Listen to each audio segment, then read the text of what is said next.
ভৱিষ্যত চোৱাৰ বাবে তান্ত্ৰিক মতে কেইবাটাও শক্তিশালী মন্ত্ৰ আছে, কিন্তু এইবোৰ অতি গোপনীয় আৰু কেৱল সিদ্ধগুৰুৰ দীক্ষাৰ পিছতহে সম্পূৰ্ণ ফল দিয়ে।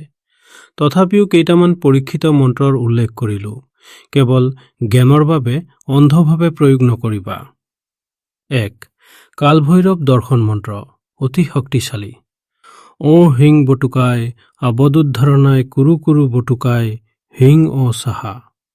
অসমীয়াত ও হিং বটুকাই আপদুদ্ধাৰণাই কুৰু কুৰু বটুকাই হিং ও সাহা। 108 বাৰ জপ কৰি শ্মশানত বা নিৰ্জন ঠাইত বহিলে সপোনত বা সাক্ষাৎ ভৱিষ্যতৰ দৃশ্য দেখা পোৱা যায় বুলি কোৱা হয়। 2.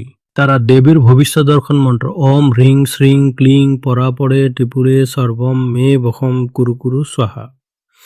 এই মন্ত্ৰ 21 দিনলৈ প্ৰতিদিনে 1 মাল 108 বাৰ জপ কৰিলে তৃতীয় নেত্ৰ সক্ৰিয় হয় আৰু ভৱিষ্যতৰ কথা জানিব পৰা হয়। 3. সৰ্বজ্ঞতা লাভৰ বাগীশ্বৰী মন্ত্ৰ কামাখ্যা তন্ত্ৰত প্ৰচলিত।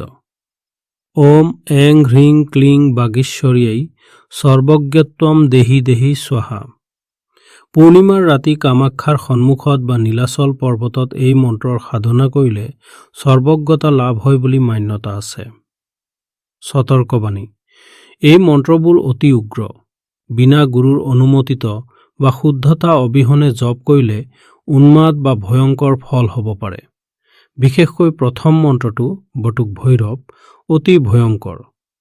যদি সচ্চা এই পথত আগবাঢ়িব খোজা তেন্তে কোনো সিদ্ধ তান্ত্ৰিক গুৰুৰ ওচৰলৈ যোৱাটোৱেই সুৰক্ষিত। নিজে নিজে চেষ্টা কৰি বিপদত নপৰিবা। জয় মা কামাখ্যা।